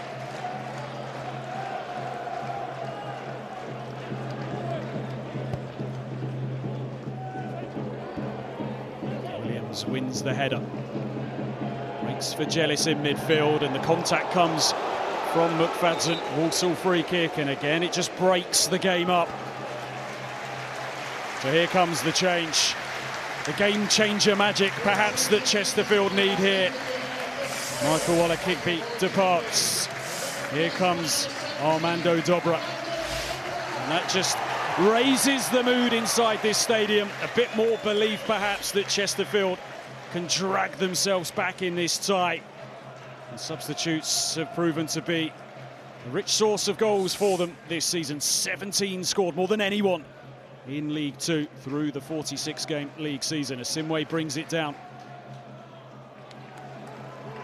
Comley. Asimwe, lovely piece of skill to just poke it through the legs of Tom Naylor. Did he call it? Outrageous piece of skill. Sucked Tom Naylor in, then provided the nutmeg. He's got dancing feet, hasn't he, on this right-hand side, Nathan Asimwe. He's in a tight area. Tom Naylor thinks he can really go nail it, but that first touch followed by the second. Inventive, terrific play from Asimwe. Possession given away cheaply as George Hall steps in. Walsall have got through what they would have expected to have been a tricky start to the second period as we cross the midway point in the second half. We expected the pressure to come. Chesterfield had a couple of chances early in the second half, but the scoreline remains at 2-0. Gordon looking to put a ball across goal. Jamil Matt, though, not quite up with it, and it just skims across the penalty area. There's a lovely ball into the box, into a dangerous area. Jamil Matt just too far behind play to affect it. But when he has got space on that left-hand side, Gordon, he's delivered some excellent crosses into the box. Those wing-back positions have been so important for Walsall, particularly in that brilliant, blistering first half of the campaign. Conor Barrett's contribution saw him named in the League Two Team of the Year. Gordon finds a bit of room. Now looking to find Will Grigg, who'll be able to keep it in play, but he can't find Goldclough.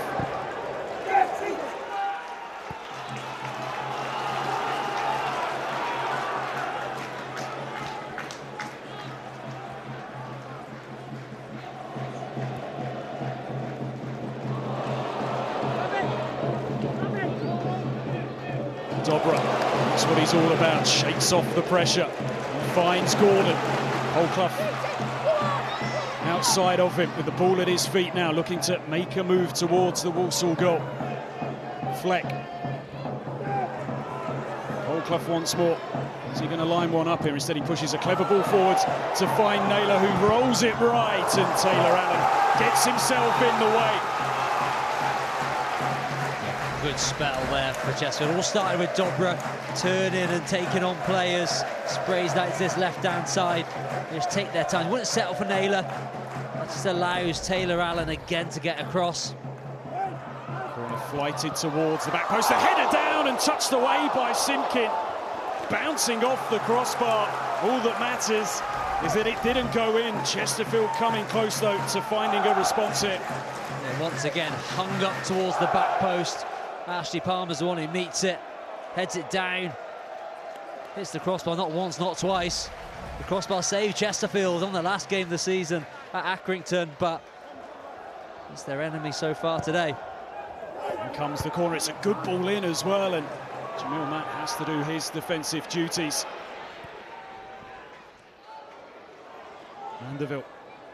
Dobra just flicks it around the corner off the outside of his right boot. Mandeville sweeps one towards the back post. It's a good ball in as well, headed back across. Naylor can't get there. Still the threat remains. Simway back into the box it goes again. Handball though given against Armando Dobra. It's a good period of pressure this for Chesterfield, but still they cannot find a way through. Tommy Simpkin has now gone down on his goal line. Chesterfield fans behind that goal again feel it's a bit of dark arts play.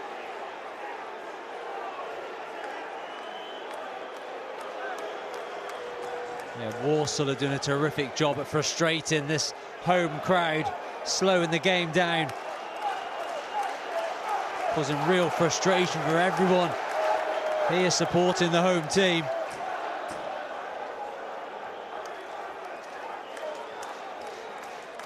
Martin Coy making his way towards the dugouts.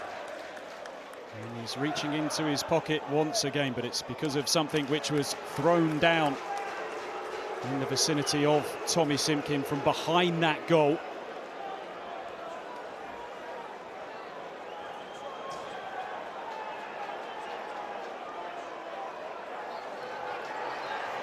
As you mentioned, Dave, the crossbar not helping out Chesterfield here this afternoon. It most certainly did late in the game at Accrington last week. Accrington striking the frame of the goal twice in a matter of seconds as things got very nervy as Chesterfield tried to see things through on that final afternoon.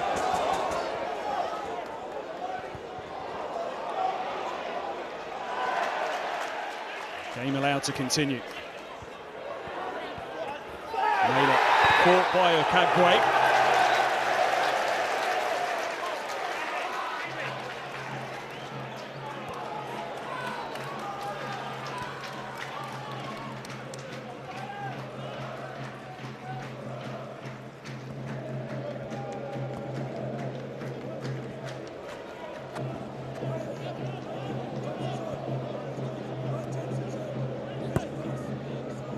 Off again, gets himself on the ball, scampering forwards. He's brought down by George Hall, wants to get on with things quickly, but that free kick needs to be brought back a few yards.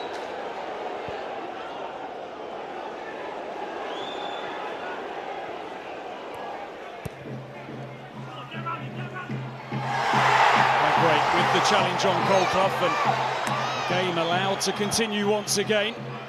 Goldclough slow to get to his feet as that one just gets away from Jamil Matt, who just looks a bit heavy-legged right now. And we are hearing that he is going to be replaced in a moment or two. Levi Manchi ready to come on over on the far side. Ball clipped forward, seeking Will Grigg. Taylor Allen hoists it high over the head of George Hall.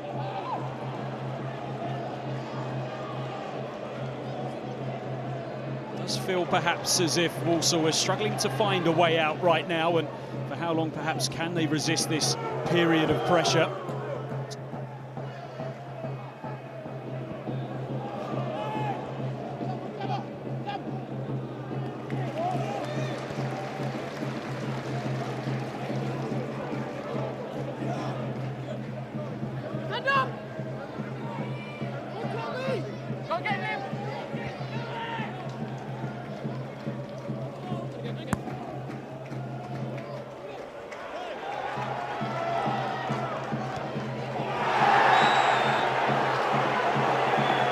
Loose challenge there from George Hall on Liam Mandeville. Walsall are going to make a change here. Jamil Matt has done his job for the day. Levi Amanchi, who scored when the sides met at the Bescot back in February, wrapped up the 3 points for Walsall with a goal 11 minutes into stoppage time. And he's now going to have the final 15 or so minutes here this afternoon as Jamil Matt hands on the armband to Brandon Comley. And a problem for Walsall as well right now with Ryan Stirk down. He is also set to depart.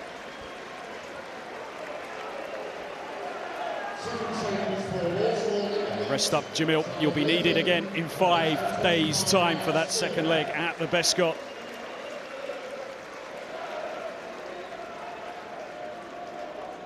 Charlie Lakin also into the action for Walsall.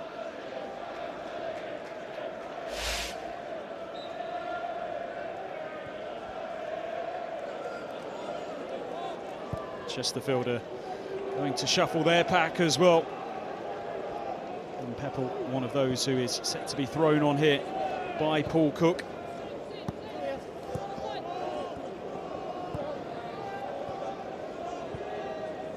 Jack Sparks is also going to return to action. Hasn't played since the 11th of March.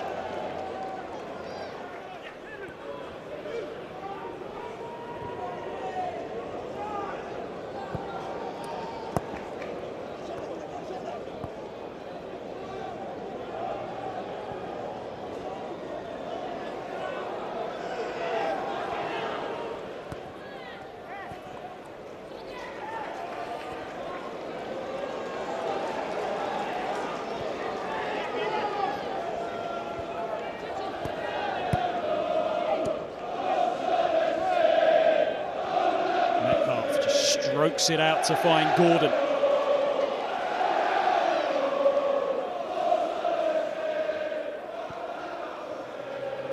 Mandeville, who's found the ball in this position plenty of times this afternoon. He finds Dobra trying to wriggle away from pressure. Metcalf.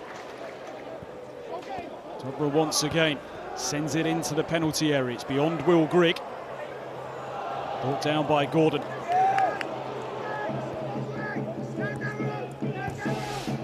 Next goal, of course, will be so big in this period in games in which both of these teams do a lot of their work. Just look at that, 22 times Chesterfield have scored in the final 15 minutes of games. They'll be desperately hoping they can find one here, but Walsall have scored plenty at this stage in games as well.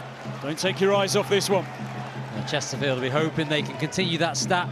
But at this moment in time, Walsall are doing such a wonderful job of being disciplined in their shape, making it difficult for Chesterfield to really get ahead of steam up, snapping into tackles. And they're giving away fouls in decent areas away from goal just to slow the game down. And here's another one they've just done now on Dobra, getting close to him, not allowing him to turn. A few worried faces around this stadium there as Dobra stayed down for some time. This is how it happened. Yeah, substitute Charlie Lakin, 2 arms in the back of Dobra. Free kick here for Chesterfield. Plenty of set pieces so far this afternoon, but Walsall's goal remains unbreached.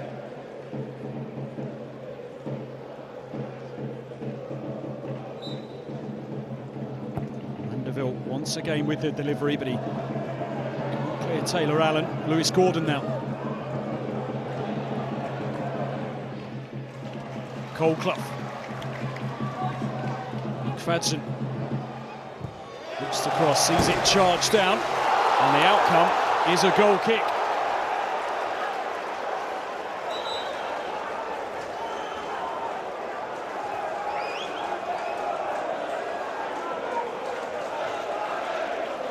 Here come the Chesterfield changes, and Cole Clough, who's certainly offered a threat for Chesterfield down the left-hand side, is going to be replaced here. In comes Dylan Duffy.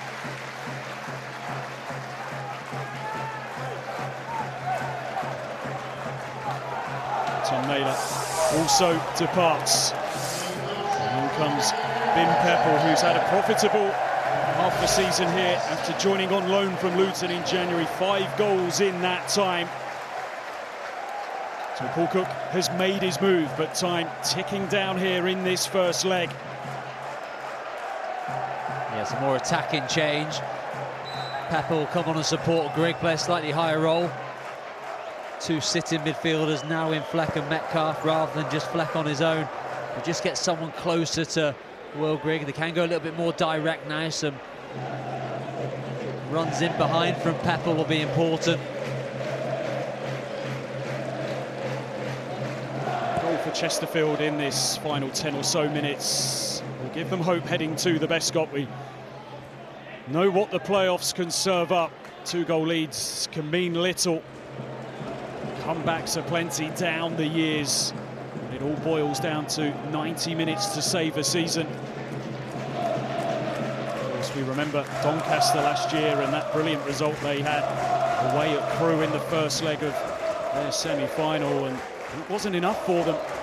Plenty of examples of history in the past for Chesterfield to draw upon over the next 5 days, should it stay this way.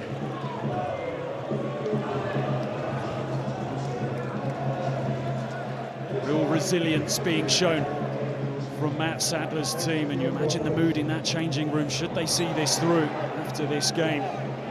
So many doubters, but all of a sudden they'll really be believing that promotion is there for them. Only ever played at Wembley once before in their history. 2016 EFL trophy against Bristol City. They're going to disrupt the flow of the game once again and make another couple of changes.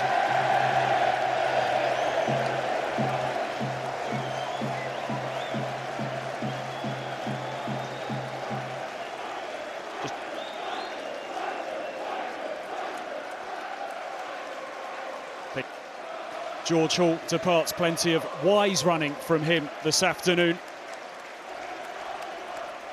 On comes Josh Gordon. Jamie Jealous, his day is also done. Albert Adoma, all that experience onto the pitch for Walsall, and he's one away as well from scoring a century of goals in senior football. Yeah, Hall and Jealous have got through so much run in that midfield area, having to work hard to support Jamil Matt, but then also get back into their shape, track the fullbacks of Chesterfield. They're so disciplined in their shape. Been a massive positive for Matt Sadler, and it's gone a long way into getting themselves into the position they're in. Really limited Chesterfield to very little, and it's because they're shutting off the supply line, and that's from that hard work that they're all putting in. It didn't go the way that he wanted last night. Stuart Maynard, his side beaten at home by Wimbledon, and that blow, of course, late in the game. Alessandra Jatta sent off, and doubts over whether David McGoldrick will be fit. You can watch that second leg next Saturday, midday, Sky Sports Plus. Certainly created lots of chances last night, Notts County. They can do that again in southwest London. Their dream of Wembley isn't over. Awkward one to deal with there for Ryan Boot. Adjusted well. Yeah, he did really well, the goalkeeper there. He went to thank Carl McFadden for that back pass, sneaking in at his near post. Had to make sure that first touch was perfect. He's had so little to do in this second half as well. Ryan Boot, now Dobra in possession. The man Chesterfield want to be on the ball. Play pulled back for a free kick.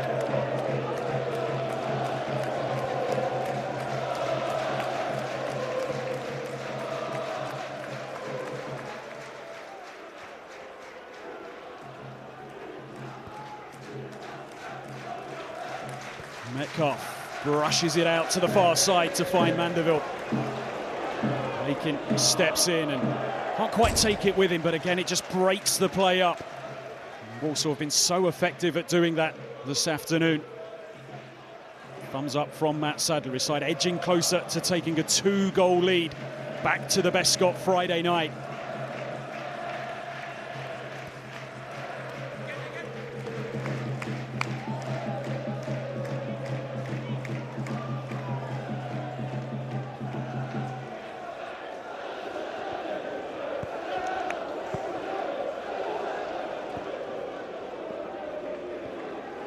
Touched off by Grigg. Dobra tries the trickery, but he finds Ewan Comley right on his toes. Dobra again. Fleck. Just thread one into the penalty area, but as they have nearly all afternoon long, Walsall, they have an answer. Kagwe gets it out of play.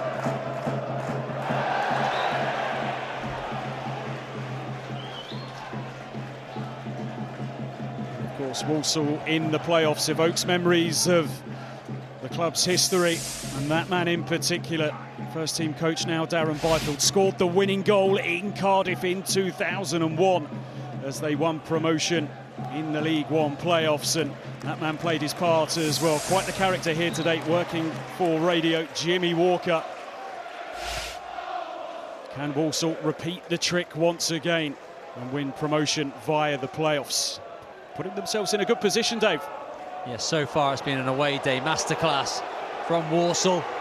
Emanchi tipped over the top, and only just by Ryan Boot. Put plenty behind it, Levi Emanchi, but he couldn't quite make it three. Yeah, once again nicking the ball, showing that enthusiasm and bite in midfield. I do think the shot was actually going over the bar. Ryan Boot wanted to make sure, but inadvertently nearly takes enough pace off the ball to drop into his own goal.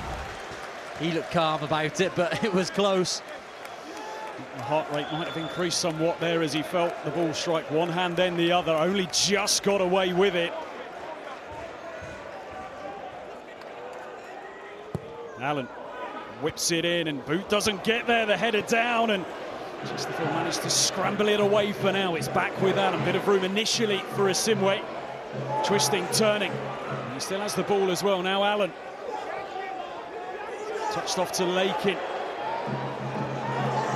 Gordon finds Asimwe. Walsall seeking a third hit. Rare venture forward in this second half for them. Allen in all kinds of room here. He's got time to work out what he wants to do. He was looking to just arc one into that far top corner. Yeah, he was going for goal there, wasn't he, Taylor Allen? He's had a wonderful game, defensively and offensively, played a big part in the opening goal. He just wanted to have another go himself. He has the ability on his left foot to do so. Further changes for Chesterfield. John Fleck departs. Michael Jacobs comes on. Jack Sparks also coming into the action for these final few minutes. He's going to take the place of Lewis Gordon.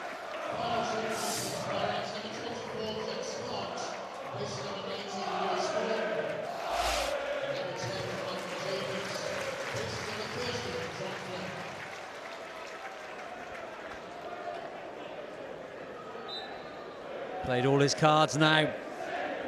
Paul Cook, lots of offensive changes, lots of playmakers on the pitch. Just feel like they need a moment to get a goal that would completely change this tie going back to Walsall on Friday night.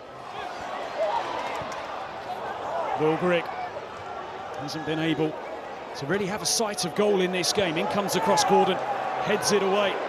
Mandeville, can he come up with a delivery here? He's being watched by Lakin, trying to turn away from him, back onto his left to send in the cross. In it comes now. Jack Sparks looks to just dig one out. Nice and easy though for Tommy Simpkin, who will eat up as many seconds as he can here.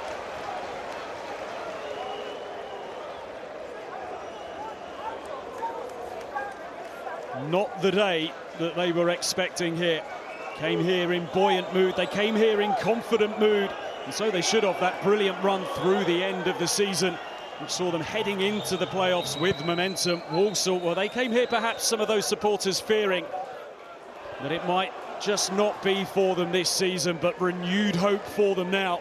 And an afternoon which could still get better. Ball just gets away from Gordon on the edge of the area, and Chesterfield get the ball forward quickly. Williams comes across. Brilliant defending from Taylor Allen as well. He knew he was up against it.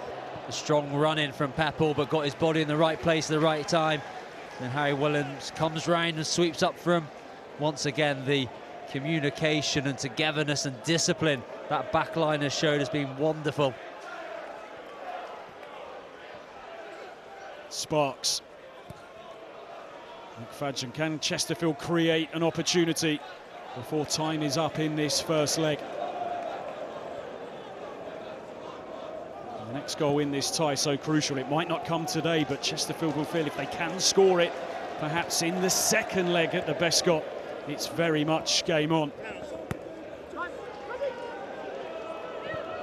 And you can, of course, watch that game with us on Sky Sports Football. Friday night, 7:30 p.m. as we head to the Bescot. Maybe some occasion. Also looking for just a second trip to Wembley in their history. Huge week ahead for these two football clubs. Dobra. And Dylan Duffy, cross comes in, it's a good ball in as well, and Simkin just about keeps it out to deny Bim Peppel right on his goal line there. Top quality ball into the box from this left-hand side. Duffy just hangs it at the back post. Liam Gordon does his best, maybe does enough to put off Peppel. I think that's important because he doesn't get a clean header on it. The way Simpkin scampers across his goal, gets everything behind it. He's had a really good day, Tommy Simpkin. 5 minutes have been added on here. Still time for Chesterfield to change the tone of this afternoon. Metcalf has tried hard to influence this game. He's stayed down as well, and the game is going to be stopped here. Chesterfield have got a free kick.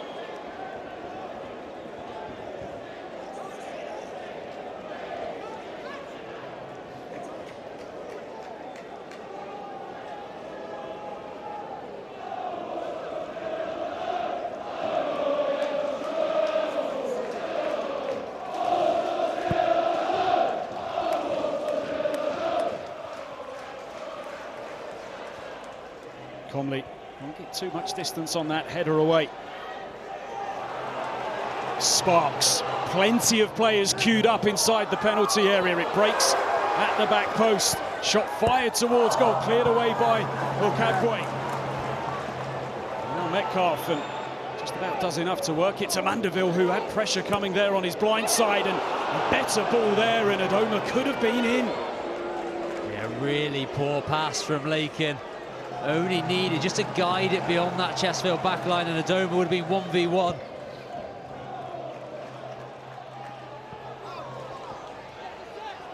Duffy. Sparks swept in once again, but too much elevation on it.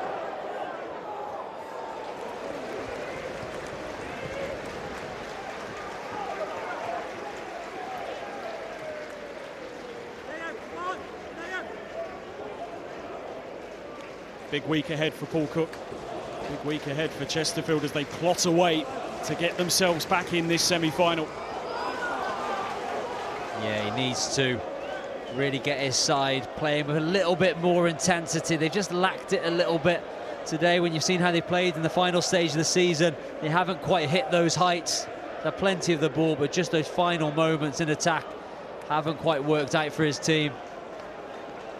Haven't been able to get the better of Walsall so far this season. Paul Cook touched upon that in his thoughts before the game. Everybody's saying that Chesterfield coming into this tie as favourites, but reminding everyone that Walsall had beaten them already this season, and the side's drawing as well here. They have a terrific record against the top 6, top 7 teams, Walsall. I think it's because their style of play. They're happy not having the ball because their defensive structure is so strong, whereas when they play the teams lower down the leagues, then all of a sudden the importance is on them to go and try and create and dominate and make things happen, but this really suits them, counter-attacking at its best today. Just the word for Bim Peppel, and Tommy Simpkin has perhaps taken up the role of chief agitator here this afternoon. Keepers, of course, play a crucial part in the team's ability to run the clock down in certain situations.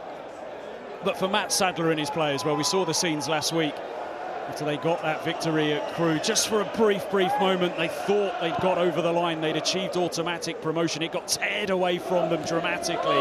What a response it's been with this performance. Yeah, it's been incredible. They won't be getting too carried away. I'm sure there's going to be more twists and turns, but the response they've showed, the character and belief, has been really, really important. And that comes from the manager, it has to. One final minute to negotiate here for Walsall to carry that 2-goal lead back home. Dobra, bit of room out on that far side. Mandeville found himself in, but the angle on the pass, not good. And that might just be that for this first leg.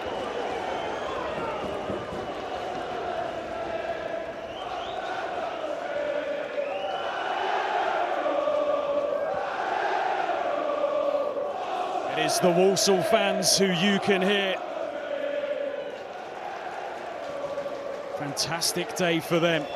They have grabbed the initiative in this semi-final. A frustrating day for Chesterfield supporters. It is advantage Walsall in this playoff semi-final. A 2-goal advantage to take back to the Bescot on Friday night. Chesterfield have it all to do. Taylor Allen set Walsall on their way from the penalty spot midway through the first half. And Alfie Chang, well, what an afternoon for him as he struck a first senior goal of his career. Walsall came here doubted by many, but what a performance from them. All smiles for Tommy Simpkin. Not too much given away by Matt Sadler or Darren Byfield. They know there is still a long way to go in this semi-final. Chesterfield have 90 minutes to save their season. But right now, it is looking very good for Matt Sadler's team.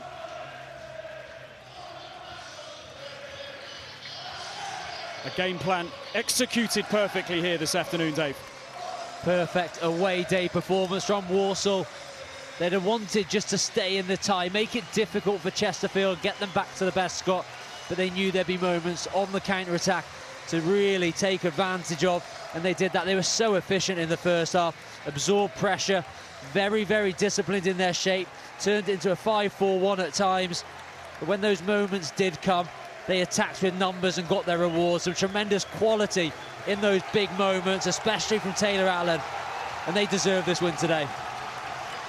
A brilliant first leg for Walsall, but this is the playoffs. Anything can and could still happen, but Walsall with a 2-goal advantage to take with them to the Bescot on Friday. Walsall winners here today, halfway there perhaps. Yeah, but a difficult second half of the season for Matt Sadler and Walsall, but a great afternoon in the sunshine. As Andy said there, they are halfway there. The second leg to come at home as well at the Bescot. Danilo Orsi and Luke Chambers alongside me.